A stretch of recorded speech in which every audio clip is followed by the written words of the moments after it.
السلام علیکم۔ آج میں نے ایسا ٹاپک چوز کیا ہے بات کرنے کے لیے جو ختم ہی نہیں ہو سکتا اور میرے خیال سے شروع بھی نہیں ہو سکتا۔ ہمیں کوئی سرا پکڑنا ہے اس کا جہاں سے ہم شروع کر سکتے ہیں، اور ختم اس لیے نہیں ہو سکتا کہ اتنا طویل ٹاپک ہے یہ کہ اس کے لیے بہت سی کتابیں چاہیے، بہت سا علم چاہیے، اور میرے پاس دونوں نہیں ہیں اور کسی کے پاس بھی نہیں ہے۔ میرے پاس کچھ زیادہ نہیں ہے، لوگوں کے پاس ذرا کم نہیں ہوگا۔ تو ٹاپک یہ ہے کہ طاقت کا سرچشمہ کیا ہے۔ اس کے لیے ہمیں سوچنا ہے تھوڑا سا۔ بہت کچھ ہمیں اندازہ اس بات سے ہو جائے گا کہ طاقت کے جو سرچشمے ہیں مختلف اوقات پہ مختلف ہوتے ہیں، اور جو جس فیلڈ میں ہوتا ہے وہ اس فیلڈ میں یہ سمجھ لیتا ہے کہ طاقت یہی پہ ہے، اور اسی کو زیادہ مضبوط کر کے طاقت کے دوسرے سرچشموں پر حاوی ہوا جا سکتا ہے۔ لیکن بہت سی جگہوں پہ دیکھا گیا کہ ایسا نہیں ہے۔ کچھ کمبینیشنز ہیں طاقت کے سرچشموں کے کچھ کمبینیشنز ہیں جو کہ سچویشن کے مطابق طاقت کا سرچشمہ بن جاتے ہیں۔ تو اس پر بات کرنے کے لیے کہ طاقت کا سرچشمہ ہے کیا، پہلے ہمیں دیکھنا ہے کہ کہاں پر طاقت استعمال ہوتی ہے اور کہاں پر یہ سرچشمہ جو ہے امپلیمنٹ ہو سکتا ہے۔ معاشرہ، تو معاشرے کو ہمیں دیکھنا ہے تھوڑا کہ معاشرہ عملی شکل میں کب وجود میں آتا ہے یا کس وجہ سے وجود میں آتا ہے۔ تو اس میں کچھ لائنیں میں ذرا پڑھ رہا ہوں، 2-4 لائنیں، کہ معاشرے کی ابتدا قبائلی نظام کی شکل میں ہوئی۔ ایسا 2 قسم کے طبقوں کے واضح طور پر وقوع پذیر ہونے کے نتیجے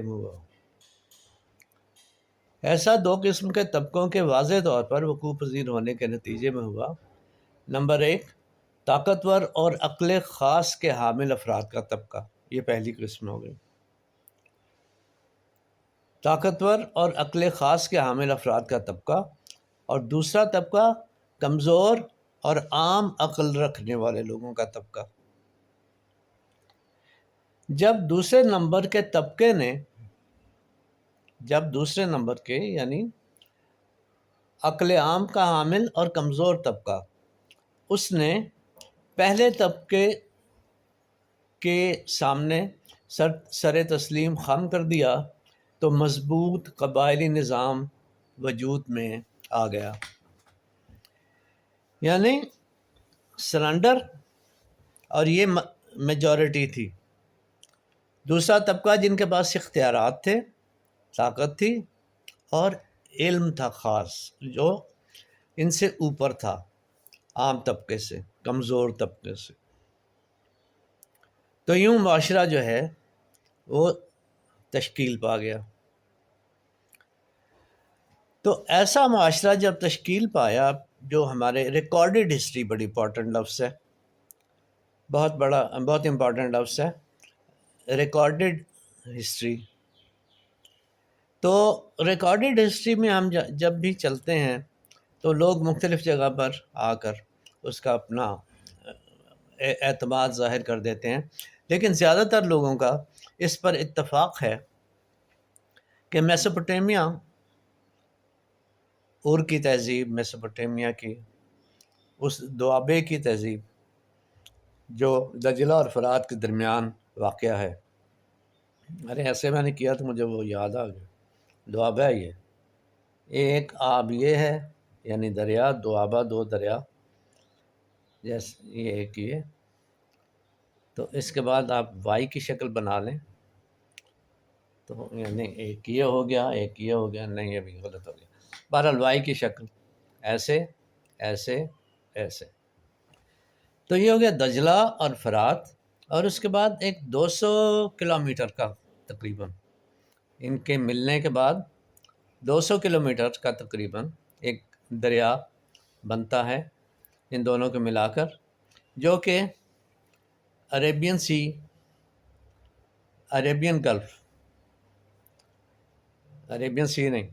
گلف یا پرشین گلف، ایک کچھ لوگ اسے پرشین گلف کہیں گے، کچھ لوگ اسے عربین گلف کہیں گے، تو خلیج عرب اور خلیج فارس. تو یہ دو دریاؤں کے ملنے کے بعد تقریباً 200 کلومیٹر کا فاصلہ ہے جو دونوں دریا مل کر طے کرتے ہیں. اور یہ یعنی یہ جو دریا ہے نا، یہ 200 کلومیٹر کا، شط العرب کہتے ہیں اسے. شط عربی میں دریا کو کہتے ہیں، ریور آف عرب. تو یہ اس میں شط العرب میں آ کے، شط العرب جو ہے عربین گلف میں آ کے مل جاتا ہے. تو یہ پرانی ترین تہذیب کو ملاتا ہوا یہاں شط العرب میں آ جاتا ہے. چلیے تاریخی باتیں بعد میں کریں گے، اب ذرا پرسنل آ جاتے. شط العرب کا بڑا مزے کا ایک واقعہ ہے. شط العرب سے پہلے میں آپ کو ایک تصویر اپنی دکھا دوں، ذرا تھوڑا سا امپریشن بن جاتا ہے بات کرنے کا. یہ فیاض ظفر ہے، کمزور ہوا کرتے تھے خاصے نہیں، بس ٹھیک ہے الحمدللہ سب کچھ ٹھیک تھا. تو یہ دجلہ ہے، اس طرف فرات ہے، اور یہ ایسے آ کے آگے مل جاتے ہیں. یہ دجلہ کا کنارہ ہے. تو یہ جب میں جا رہا تھا وہاں دوستوں کے ساتھ، تو ایک دوست میرے بڑے انوسینٹ سے، بڑے میری طرح دوسرے طبقے سے تعلق رکھنے والے، کمزور اور کامل. تو کہنے کو ہم استاد تھے، لیکن استادوں میں کامل اور کمزور اور بیوقوف سب کچھ ہو سکتے ہیں.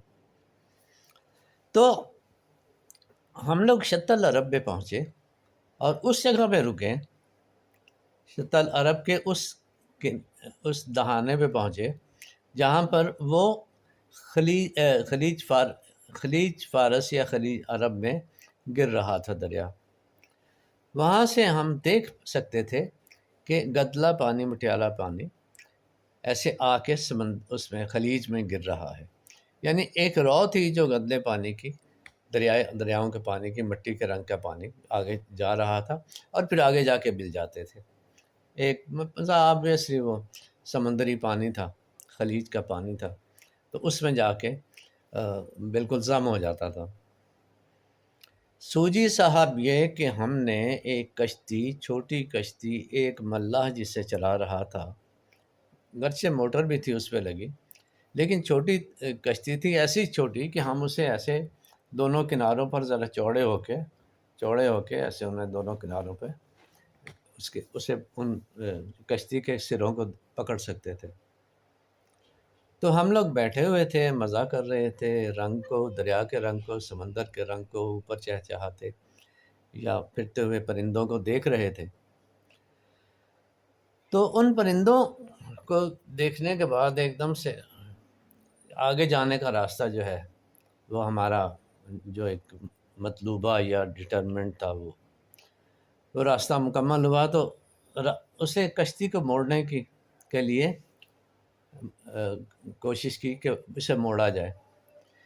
جب موڑا گیا تو اب بہاؤ ذرا دریا کا زیادہ تھا، اور یعنی اس جگہ سے ایسا نہیں تھا کہ آرام سے کشتی جو موڑی جا سکے. تو جب وہ موڑی گئی کشتی تو وہ بیلنس ختم ہو گیا، اور ملاح جو ہے وہ بھی پریشان ہو گیا اور بڑی ایفرٹ کرنے لگا، بہت سٹرگل کرنے لگا کہ اسے بیلنس کیا جائے. ہم بھی اپنے تئیں جس طرف وہ اٹھ رہی تھی کشتی، ہم نے اس کی طرف دباؤ ڈال کے. تو پرویز صاحب تو وہ زیادہ ہی دوسرے طبقے کے تھے، تو انہوں نے مجھ سے فیاض ہنڈکی کرنا ہے اب کیا نہیں. اور اس وقت میرے بھی دل سے اور ان کے بھی دل سے جو دعائیں نکلیں تو پتہ چلا کہ سچے دل سے دعا کیسے نکلتی ہے. سچ مچ انسان جب کوئی چیز چاہتا ہے خدا سے تو کس طرح سے مانگتا ہے. بچے یاد آئے، سب کچھ خیال آیا، بڑے بزرگ یاد آئے جو کہ ہمارے بعد رو سکتے تھے، بچے جن کے لیے ہم مرتے مرتے رو سکتے تھے، وہ سب یاد آئے۔ تو خیر، اللہ اللہ کرتے اور اپنی کوشش کرتے ہوئے تھوڑی بہت وہ اس وہاں پہ خیر کیا کام آنی تھی، یہ تو وہی بات تھی کہ بھائی اگر تمہارے سامنے شیر آ جائے تو کیا کرو گے؟ وہی ہم نے کیا کرنا ہے، شیر نے جو کرنا ہے کرنا ہے۔ تو قسمت نے جو کرنا تھا کیا، اور اللہ اللہ کر کے آج آپ کے سامنے ہوں۔ تو وہ کشتی جو ہے وہ سیدھی ہو گئی، اور اس کے بعد آگے جانے کا اور آئندہ اس جگہ پر سفر کرنے کا ارادہ ترک کر دیا۔ تو خیر بچ گئے۔ وہاں سے آگے آئے تو بصرہ کے قریب ہے یہ، وہ جہاں سے دریا ملتے ہیں نا، اور خط العرب بنتا ہے، اور وہ جو تہذیب ہے ان علاقوں کی، میٹھے پانی جو ہے نا، یہ ایک فیوریٹ جگہ ہے تہذیبوں کے پنپنے کی، تہذیبوں کے ارتقاء کی، آغاز کی، بہت فیوریٹ جگہ ہے یہ میٹھے پانیوں کی تہذیب۔ یعنی ایک تو پیرینیل ریورس جو سارا سال بہنے والے دریا ہے، اور دریا جو ہے وہ ظاہر ہے میٹھا پانی ہے۔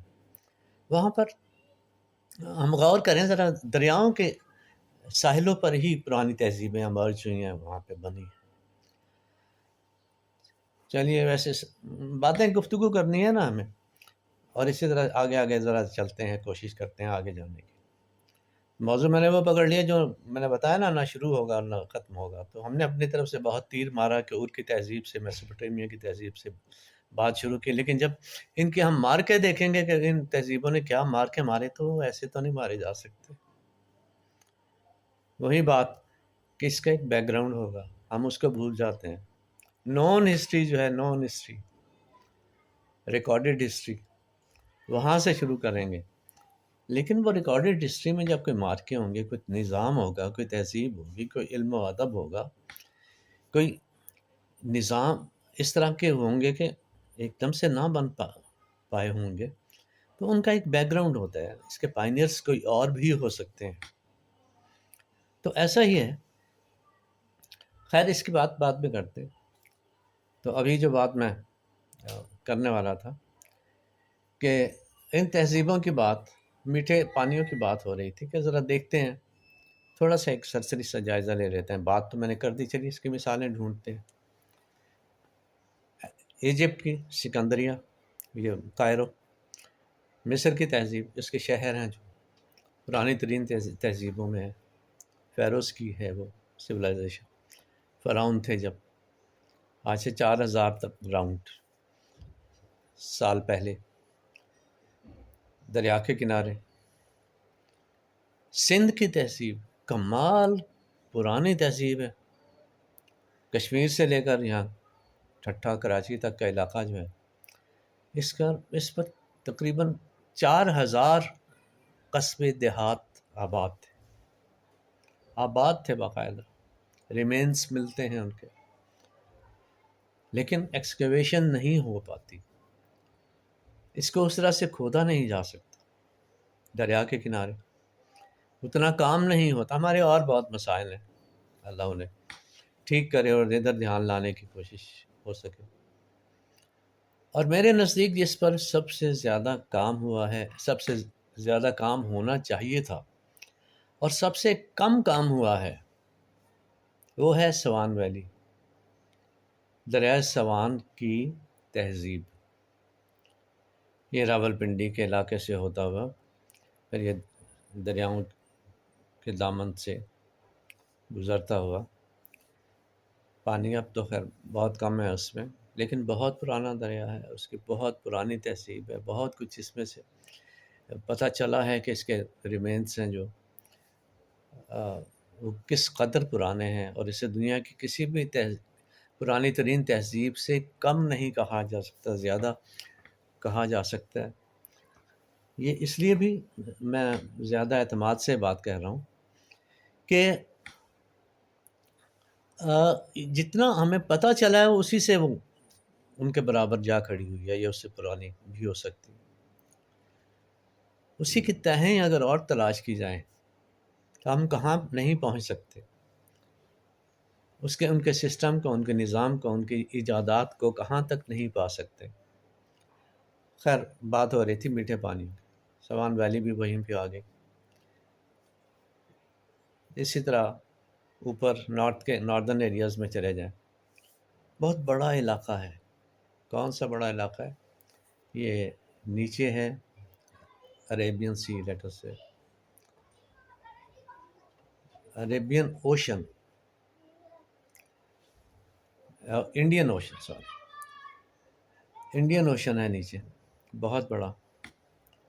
اس کے بعد انڈیا، پاکستان، بنگلہ دیش، نیپال، بھوٹان، منگولیا، چائنا، رشیا، اس کے بعد ادھر سمندر، اس کے بعد اوپر سمندر، اس کے بعد یہ ایشیا کے سارے ملک ادھر، اور ایشیا کے سارے ملکوں کے بعد سمندر۔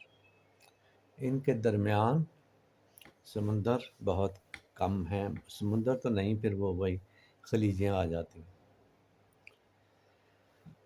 تو وہ جو یہ سارے جو میں نے بتایا کہ رشیا آ گیا، چائنا آ گیا، انڈیا کا اوپر کا علاقہ آ گیا، نیپال، بھوٹان وغیرہ وغیرہ، یہاں سمندر نہیں ہے، لیکن بہت پرانی تہذیبوں کے آثار یہاں ملتے ہیں، اور وہ تہذیبیں یہیں سے بنی، میٹھے پانیوں کے کناروں سے، دریاؤں کے کناروں سے یہ تہذیبیں بنی۔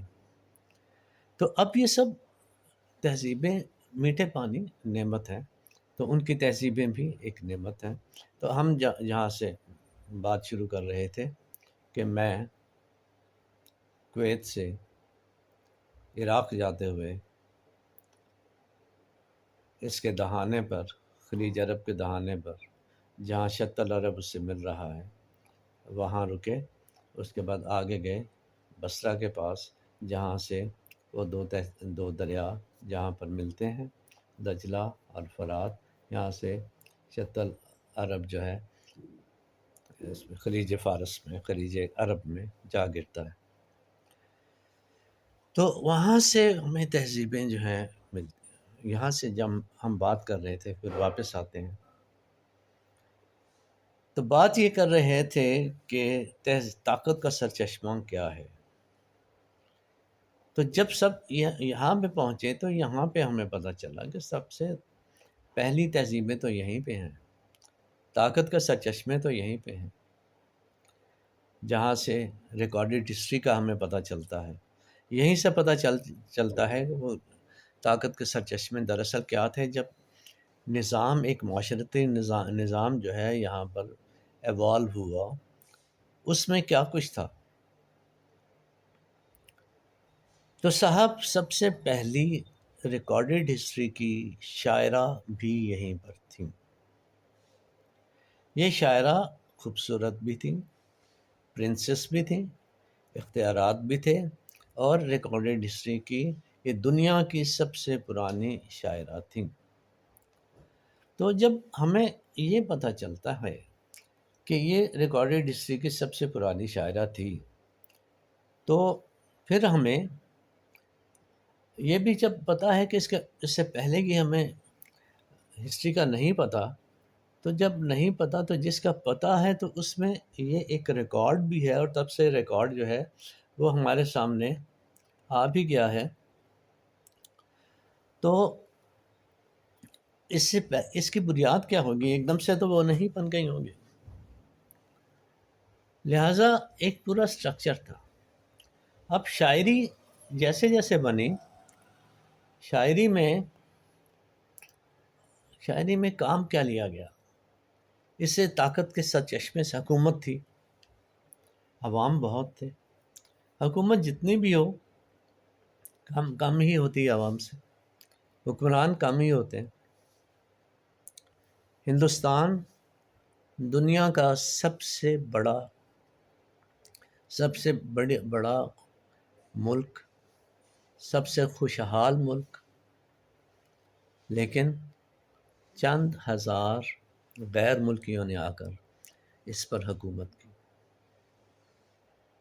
حکمران کم ہی ہوتے، لیکن طبقہ وہ بہت آرگنائزڈ، مضبوط، بڑا ایسا کنٹرولڈ ہوتا ہے، کنٹرول کرنے والا، کہ انہیں پتہ ہے کہ وہ جو کم عقل رکھنے والے، کم حوصلہ رکھنے والے لوگ ہیں، اس پر حکومت کیسے کرنی ہے۔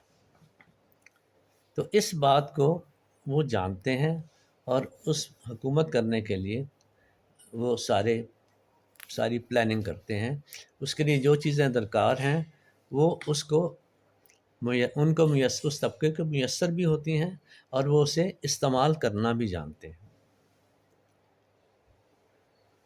اب اندازہ کیجئے کہ 1600 میں ایسٹ انڈیا کمپنی بنی، 1600 میں ایسٹ انڈیا کمپنی بنی، اور اس کے بعد ایسٹ انڈیا کمپنی کا مطلب ہی یہ تھا کہ انڈیا کے ایسٹ میں آ کر یہ کمپنی ٹریڈ شروع کرے گی، اور اس کے بعد اس کو کس طرح سے، کس پالیسی کے تحت وہ اتنے بڑے ملک پر حکومت کرے گی، اور یہاں کے وسائل کو، یہاں کے ریسورسز کو کس طرح سے لوٹے گی۔ واپس چلتے ہیں، بہت بات کی بات ہے، لیکن یہ 1600 سال بڑا امپورٹنٹ ہے، یہاں پہ آئیں گے ہم انشاءاللہ۔ تو کیونکہ یہ انڈسٹریل دور کا زمانہ ہے، انڈسٹریل ریولوشن کا زمانہ ہے، اور وہ انڈسٹری پروڈکشن سنبھالی نہیں جا رہی، کہاں استعمال کرنی ہے، چاہے وہ ویپن انڈسٹری ہو، چاہے وہ دوسرے جو انڈسٹریز ہیں، جو دوسری اشیاء ہیں ان کو بیچنے کا مسئلہ ہو، را میٹیریل بھی چاہیے، جس سپیڈ میں چیزیں پروڈیوس ہونا شروع ہو گئی ہیں۔ چلتے ہیں اور چلتے ہیں میسوپوٹیمیا۔ تو یہ معاشرہ جو ہے، یہ جس کی باتیں ہم آگے کر سکتے ہیں کہ جی یہ کمپنیاں بنی اور یہ حکمران بنے، تو یہ فلاسفیز ایوالو ہوئیں، اور اس طرح سے منافقت والی پالیسی اس طرح چلی، اور لوگوں نے کس طرح سے بیوقوف عوام کو منایا، یہ بات کی کہانیاں، لیکن ریکارڈڈ ہسٹری جب پہلا سرا جو ہمیں معلوم ہے، جسے ہم پکڑ سکتے ہیں، تو وہ یہیں پہ پہ تھا۔ اب یہ کیا ہے، سورس کیا ہے طاقت کا؟ طاقت کا سورس وہی ہے، ایک تو اختیارات، ایک وہ طبقہ جس کے پاس اختیارات ہیں، جس کے پاس طاقت ہے، اور کمپیریٹیولی زیادہ عقل ہے، ایسی عقل کہ جو ان کو سمجھا سکتے ہیں، اس طرح سے سمجھا سکتے ہیں کہ دوسرے طبقے کو، بڑے طبقے کو، کمزور طبقے کو، اور کم حوصلہ طبقے کو۔ تو شاعری کو، پرنسس کی بات کی میں نے، شاعری کی بات کی، پہلی شاعرہ تھی، اس شاعری میں کیا تھا؟ شاعری میں ان کمزور ذہنوں، کمزور جسموں، کمزور ارادوں کے حامل معاشرے کو ایسی کہانیوں میں الجھا دیا جائے جس میں وہ ایک الہامی قسم کے خوف کا شکار ہوں، اور اس کے ثبوت کے لیے یہ طاقت بھی وقتاً فوقتاً مختلف طریقوں سے استعمال ہوتی رہے حکمران طبقے کی، اور ان کی حکومت قائم رہے، اور وہ ان علاقوں کے وسائل کو استعمال کرنے کے لیے ان کی جو طاقت ہے، تھوڑی تھوڑی طاقت ہے، لیکن بہت سے لوگوں کی طاقت ہے، اور اس تھوڑی تھوڑی طاقت کو اکٹھا کر کے تو ایک بڑی طاقت بنایا جا سکتا ہے۔ اور وہ بڑی طاقت جو بنایا جا سکتا ہے، اس کے بنائے جانے میں اس کے استعمال کے طریقے یوں ہوں گے کہ ان وسائل کو ایکسٹریکٹ کیا جائے، ان وسائل کو نکالا جائے، اور ان وسائل کو پھر یہ طاقتور لوگ، ان کا رخ جو ہے وہ اپنی طرف موڑ دیں، ان کی انگلیاں جو ہیں، چھوٹی چھوٹی انگلیاں، اس پانی کو بہا کر ایک طرف لے کے آئیں، اور پھر ایک دریا کی صورت میں ان کے خزانے کو بھر دیں۔ وہ کہاں ملیں نہ ملیں، لیکن وہ جائیں گی اسی طرف جہاں پر انہوں نے سٹاکس بنائے ہوئے ہیں، اور اس سٹاک میں جب یہ چھوٹی چھوٹی ندیاں، نالے، جھرنے سب بہتے ہوئے ایک ہی طرف، ایک ہی ڈھلان کی طرف جائیں گے، تو وہ چاہے نظر آنے والا کنواں ہو، نظر آنے والا چشمہ ہو، چشمہ نہیں، تالاب ہو یا جھیل ہو، وہ اس میں بہہ کے جائیں گے، اور وہ حکمران طبقہ جو ہے اس سارے پر قبضہ کر لے گا، قبضہ کر کے بیٹھا رہے گا، اور اس طاقت کو، ان وسائل کو ان پر اپنے حاوی ہونے کی صنعت بھی ان کی برقرار رہے گی، اور انہیں حاوی رکھنے میں حاوی رہنے میں ان پر کامیاب بھی ہوں گے۔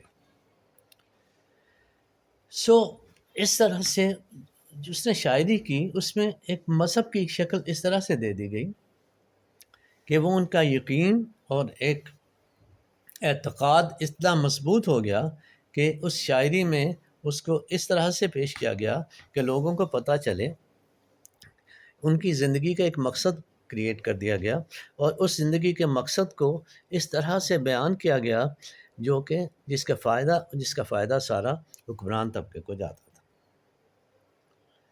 گویا شاعری کو اس طرح سے استعمال کیا گیا کہ حکمران طبقہ مضبوط سے مضبوط تر ہوتا جائے، اور ان کی مدت جو ہے وہ ایک ان کی کوشش کے مطابق کبھی نہ ختم ہونے والی مدت کا تعین کر کے انہوں نے حکومت کے راستے کھولنے تھے، اور اس میں اسی طرح اپنے آباء و اجداد یعنی اپنے خاندان کو ہی اس بات کا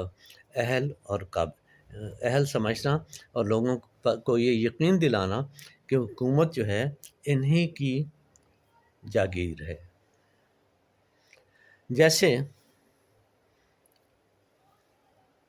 کئی علاقے ایشیا کے ہم مثالوں میں سامنے لے آئیں گے، اس میں کچھ لوگ، کچھ طبقے وہ یہی سمجھتے رہے ہمیشہ ساری تاریخ میں کہ حکومت انہی کا حق ہے، حکمرانی انہی کا حق ہے، یعنی وہ سلسلہ ختم نہیں، میں جو یہاں شروع کر رہا ہوں آج وہیں پہ ختم بھی کر رہا ہوں کہ لیکن یہ کبھی ختم نہیں ہوگا، جہاں سے میں نے شروع کیا وہ وہاں سے شروع بھی نہیں ہوتا، تو وہ سلسلہ وہاں سے شروع ہوا ریکارڈڈ ہسٹری میں۔ تو اس کے بعد اس نے نظمیں کہیں، اس کا اثر ہوا پھر، اور یہ کمبینیشن ایسا تھا جو بہت کامیاب رہا، اور دنیا کی سب سے بڑی اور سب سے اہم تہذیب نون ہسٹری کی وہ ہمارے سامنے آئی، اور ہم نے یہ دیکھا کہ آج بھی اس کو ایک بہت سی چیزیں، بہت سے علوم، یعنی وہ وسائل اس طرح سے بھی استعمال کیے گئے کہ لوگوں کا فائدہ بھی ہو۔ لوگوں کا فائدہ کیا، ان کی حکومت کو ہی ترقی دینے کا راستے نکلے۔ تو ایسا ہی ہوا کہ انہوں نے ان علوم کو تھوڑا تھوڑا اس طرح سے ایکسپوز کیا جو کہ عام لوگوں کی بات نہیں تھی۔ 400 سال پہلے کی ہی بات ہے کہ ہمارے پنجابی کے بہت مشہور معتبر اور محترم ہمارے شاعر ہیں، وہ کہتے ہیں کہ خاصاں دی گل عاماں اگے نہیں مناسب کرنی، کہ جو خاص لوگ ہیں ان کی جو باتیں ہیں وہ عام لوگوں کے سامنے نہیں کرنی چاہیے۔ یہ تو خیر روحانیت کی بات ہے، لیکن ہم اسے دوسری طرف لاتے ہیں، ابتدا میں معاشرے کی وہاں لے کے جاتے ہیں کہ وہ معاشرہ ابتدا میں یہی بات میسوپوٹیمیا کا اور کا علاقہ، تو وہاں پہ یہ تھا کہ یہ جو اچھے علوم تھے، علوم یعنی گہرے علوم کہہ لیجیے یا ڈیٹیلز تھی علوم کی، ان علوم کو عام نہیں کرتے تھے، اسے خاصوں کی بات سمجھا کرتے تھے۔ یہ وزڈم تب بھی وہاں پہ موجود تھی اور اس پر یقین کیا جاتا تھا۔ تو گویا یہ جو بات آج کہی گئی ہے 400 سال پہلے، تو یہ جو بات کہی گئی ہے یہ اسی وزڈم کا ایک حصہ ہے، ایک پرتو ہے جسے روحانیت کے اینڈ پہ لایا جا رہا ہے۔ تو اس وقت وجہ کیا، اگر وہ علوم عام ہو جاتے تو وہ پھر فرق ختم ہو جاتا۔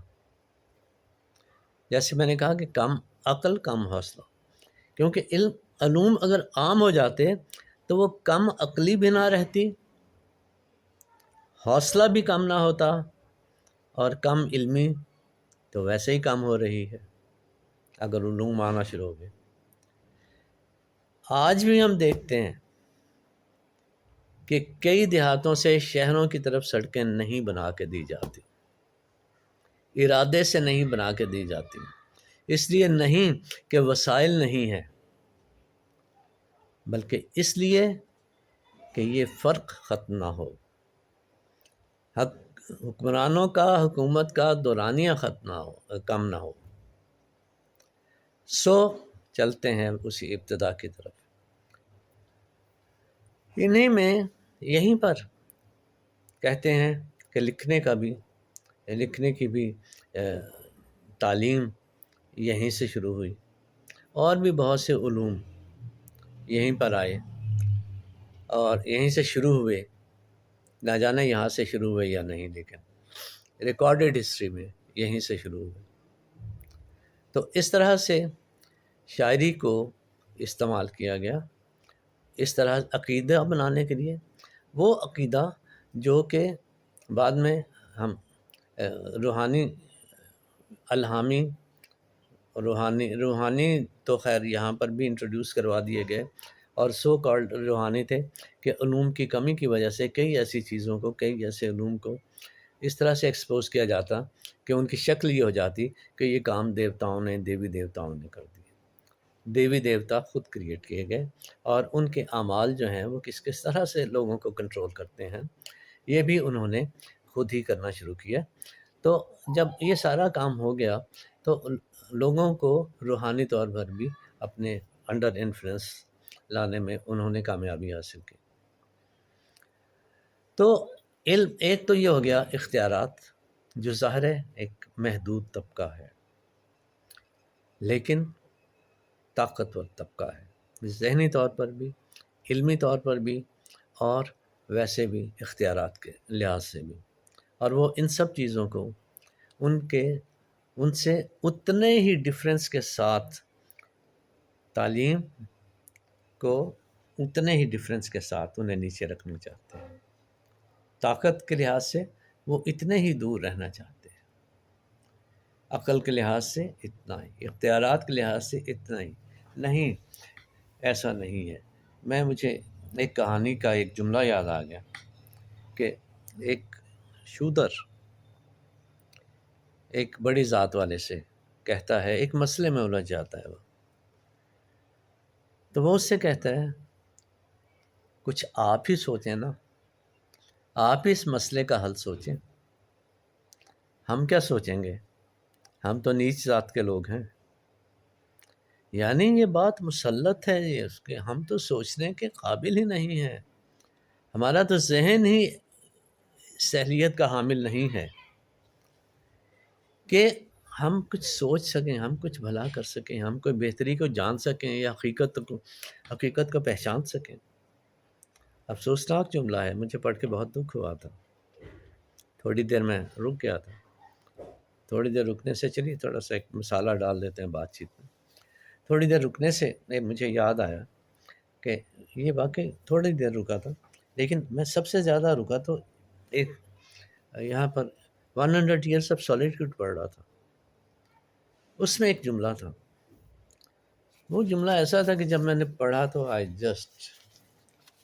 یہ ایسے کتاب تھی نا، میں نے ایسے نہیں باندھیں گے، ایسے کر کے میں لیٹ گیا اور سوچتا رہ گیا۔ جملہ یہ تھا کہ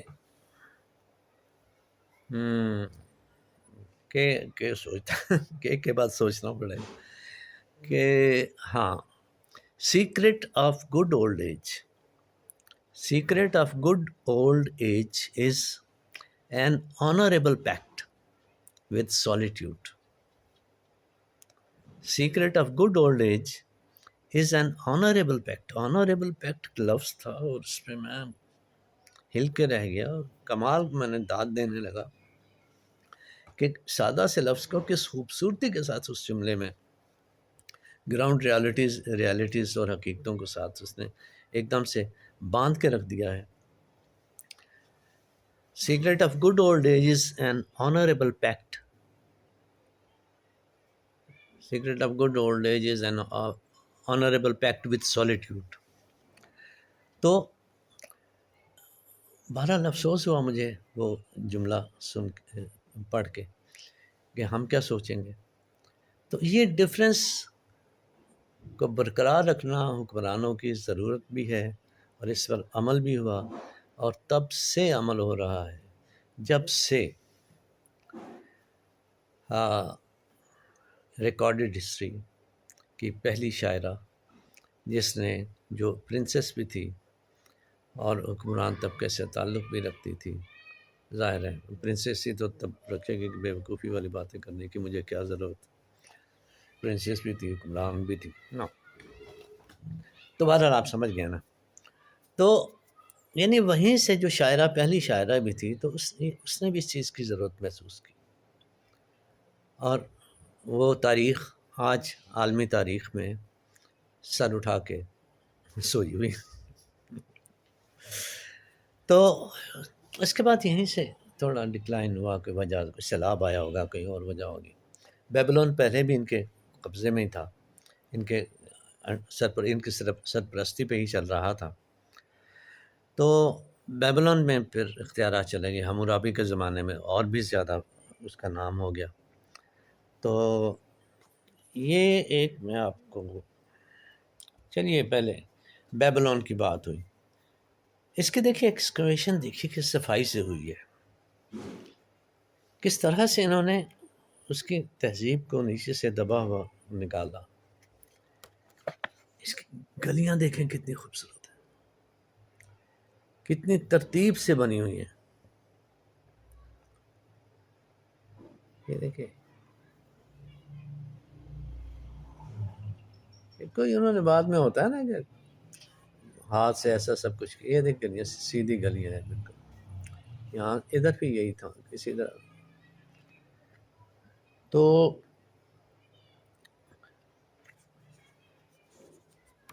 اس کے قریب ہی یہ جو میں دکھا رہا ہوں، یہ میرے اپنے ہاتھ کی کھینچی ہوئی تصویر ہے. تو اس کے قریب ہی وہ قلعہ ہے حمورابی کا. حمورابی جو کہ میرا خیال ہے سب سے پہلا کانسٹیٹیوشن اس نے دیا تھا حکومت کا، کہ حکومت کو ایسا ہونا چاہیے. اس میں یہ اس کی ذمہ داریاں ہیں، عوام کا اس طرح سے خیال رکھنا چاہیے. اور وہ اس قلعے کے باہر جو اس کا محل بھی ہو سکتا ہے، اس کے باہر یہ اس کو ایسے کر دیتے ہیں، ایک ایسی دیوار سی بنی ہے، کھڑی ہے دیوار، اسی طرح سمجھ لیجیے. الگ اونچی ہے، ذرا اونچی ہے. اور گیٹ ہے نا جو انٹرنس گیٹ اس قلعے کا، وہ اس طرح سے کافی اونچی دیوار ہے وہ بنے.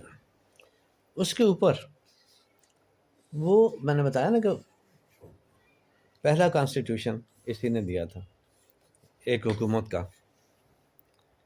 تو وہ لکھے ہوئے تھے اس پر کس زبان میں؟ یہ کیونیفارم میں تھے. کیونیفارم پرانی ترین وہی زبان تھی جو استعمال کرتے تھے میسوپوٹیمیا کے لوگ، اور جو ریکارڈز ہمارے سامنے آئے ہیں اسی زبان کے ہیں. اور اسی زبان میں قلعے کے باہر وہ جو ایک دیوار ہے، اس میں ان قوانین کو درج کیا گیا ہے جو کہ حمورابی نے as the first constitution of the state وہ بنائے تھے. اس کے بعد اندر چلے جائیے، چلتے ہیں اندر. چلیے، یہ بھی میں ہوں.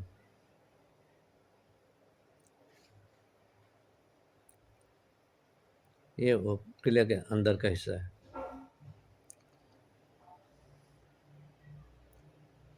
تو اس میں ایک شعر ہیں بڑے مشہور ہیں، لائن آف بیبلون. ارے یہ کہاں گیا؟ لائن آف بیبلون کدھر ہے بھائی؟ لائن بھاگ گیا. یہ ہے لائن آف بیبلون. دیکھ رہے؟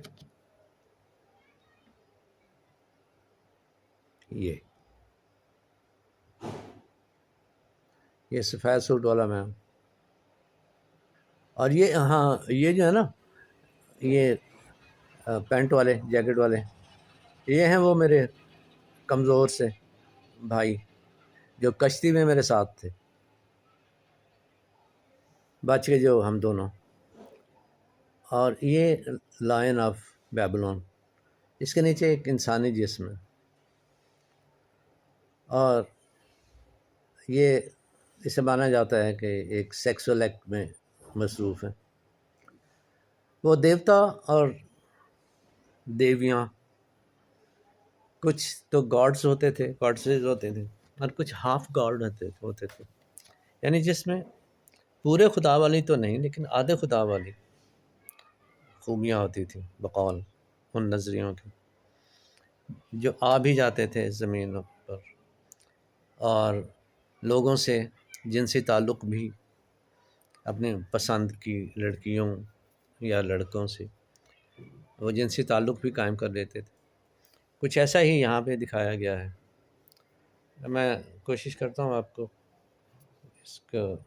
اس کے زیادہ کلیئر تصویر دکھانے کی.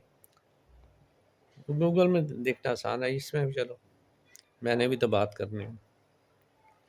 یہ لیں، یہ ہے لائن آف بیبلون، تقریباً 7,000 کلو گرام اس کا ویٹ جو بنایا گیا ہے یہ والا.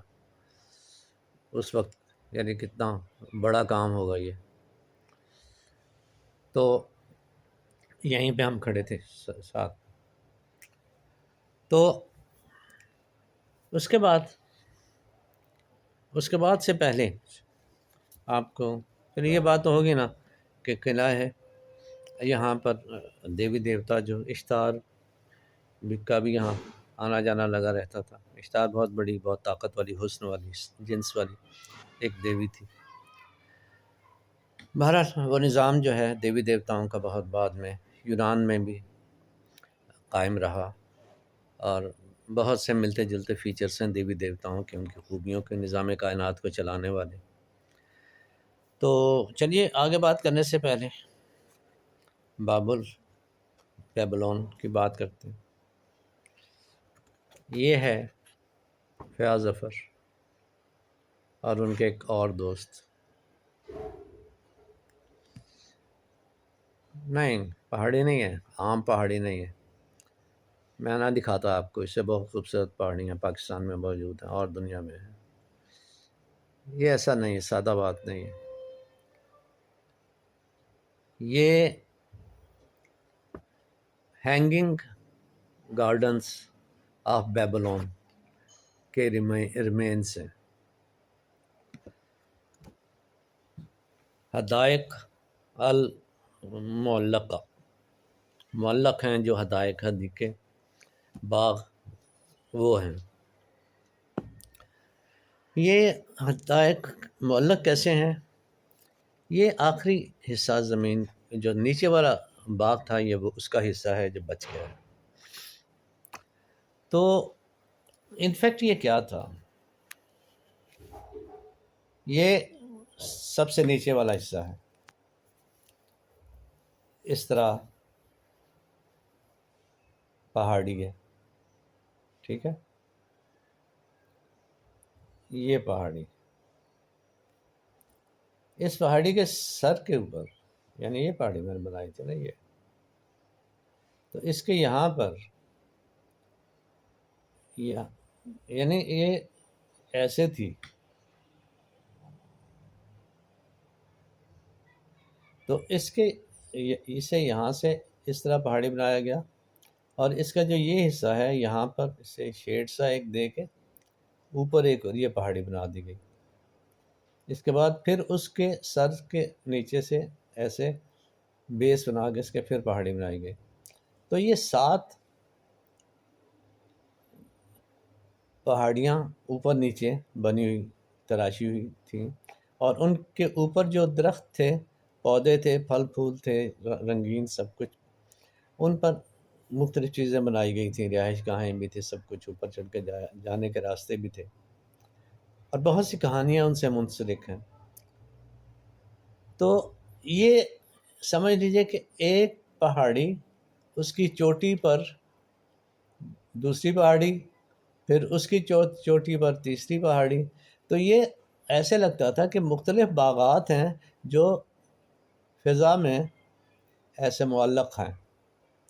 تو اس طرح سے ان کو حدائق المعلقہ کہا جاتا ہے، یعنی ہینگنگ گارڈنز، وہ باغات جو فضا میں معلق نظر آ رہے ہیں۔ تو یہ حسن، خوبصورت، نیچر سے پیار، نیچر کی ڈیولپمنٹ تبھی سے شروع ہے، اور اس کا مطلب ہے کہ مناظر فطرت جو ہیں کب سے لوگوں کی توجہ کا اور حسن کے مناظر کی کو دیکھنے کی تسکین سے متعلق ان کا بھی لوگوں سے تعلق تھا، اور اس کی کتنی اہمیت تھی، مگر سٹل عام لوگوں کے لیے ایک خواب تھے یہ جگہیں۔ ہر کوئی وہاں نہ پہنچ سکتا تھا، نہ جا سکتا تھا۔ انہی لوگوں کے لیے تھا جن کے پاس زیادہ علم تھا، زیادہ طاقت تھی، زیادہ اختیارات تھے۔ انہی کے لیے گیت بھی تھے، انہی کے بنائے ہوئے گیت تھے، اور ان گیتوں کا وہ اثر جو عام لوگوں تک، کمزور لوگوں تک، کم علم لوگوں تک جائے، تو اس کا اثر وہ زیادہ ہو جائے، تو اتنا ہی ان تک پہنچایا جاتا تھا، کیونکہ اس وقت بھی یہ قانون لاگو تھا کہ خاصاں دی گل عام آگے نہیں مناسب کرنی، تو نہیں کرتے تھے، صرف اتنا جس سے ان کی حکومت کا نظام اسی طرح سے چل سکے جس طرح یہ چاہتے ہیں۔ طاقت کے جو ہیں، ہم نے ابھی جو چیزیں ہم نے دیکھی کہ طاقت کا سرچشمہ کیا ہے، اس طاقت کے سرچشمے کیا ہیں، تو اس میں ہم نے اختیارات اور طاقت، اور اس کے بعد علم جو عام لوگوں کے مقابلے میں زیادہ تھا۔ اچھا، علم کو حاصل کیسے کیا جائے جب علم ہر آدمی کر سکتا تھا؟ ایک علم اور بھی بہت زیادہ، وہ جیسے میں نے ایک بار ذکر کیا تھا کہ ڈاکٹر فاسٹس کا کریکٹر کیا ہے، کرسٹوفر مارلو نے کیوں اس کا کریکٹر چوز کیا؟ اس لیے کہ وہ سب کچھ پڑھ چکا ہوا ہے، اور حقیقت میں بھی کرسٹوفر مارلو بہت پڑھا لکھا آدمی تھا۔ وہ یہ سوچتا تھا کہ یار اتنا کچھ تو پڑھ لیا ہے، واٹ نیکسٹ؟ وہی کریکٹر اس نے بنا لیا اور بڑی کامیابی سے نبھایا بھی۔ واٹ نیکسٹ کیا تھا؟ بلیک میجک تھا۔ واپس اور میسوپوٹیمیا کی تاریخ کے ساتھ منسلک کرتے ہوئے بیبلون کی تاریخ پہ آتے ہیں کہ یہ ساری چیزیں بلیک میجک والی، انہوں نے بھی اپنی طاقت کو بڑھانے کے لیے، خاصوں کا علم جو ہے خاصوں تک ہی رکھنے کے لیے، اس بلیک میجک کو یوز کیا۔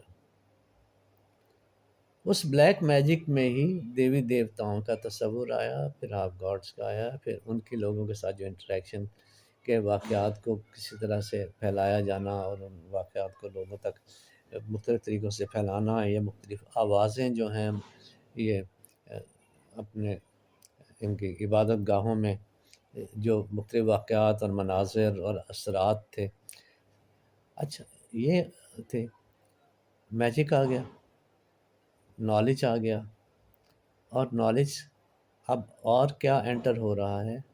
سائنٹیفک نالج، جس کی بہت واضح مثالیں ہمیں جب ہم بات کریں گے وہ مصر کی تہذیب سے ملیں گی۔ جسٹ امیجن یار، آج تک کوئی جان ہی نہیں سکا کہ یہ پیرامڈس بنے کیسے، اتنا زیادہ کس طرح کے وہ کیمیکلز یوز کیے گئے ہوں گے جو کہ اس وقت لاشوں کو لگائے گئے ہیں، اور آج تک وہ محفوظ ہیں۔ آرکیٹیکچر، کیمسٹری، کیا بات ہے! پھر وہی بات، ایک دم سے تو نہیں ہو گیا ہوگا۔ ان کے کون تھے؟ ان کے بڑے کون تھے؟ لیکن میرا خیال ہے کافی لمبی ویڈیو ہو گئی ہے، نیکسٹ انشاءاللہ ہم بعد میں کریں گے شروع. تھوڑا بہت جیسے بتایا تھا نا، یہ شروع ہے نہ ختم ہو، لیکن کہاں سے شروع کریں کہاں ختم کریں یہ تو ہمارے اختیار میں ہے. جہاں سے ہو سکتا ہے، جہاں پر ہماری تھوڑی بہت اہلیت ہے، ہم اس کو لے کے چلتے ہیں.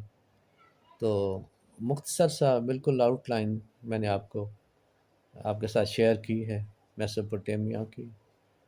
اور اور یہ شہر تھا سب سے پرانا، بیبلون میں پھر ٹرانسفارم ہوئی وہ تہذیب اور وہ سب کچھ.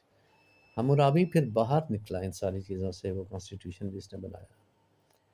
خیر ہم بہت کچھ لکھا گیا ہے ان کا، بہت کچھ سامنے، لیکن میں ایک ترتیب کے ساتھ ذرا سب کے ساتھ شیئر کرنے کے لیے انٹرسٹنگ سی جو باتیں تھیں تھوڑی سی مزے کی اب میرے لحاظ سے وہ میں نے شیئر کی. تو انشاءاللہ پھر مصر کی تہذیب کے کچھ حوالے ہم شیئر کریں گے.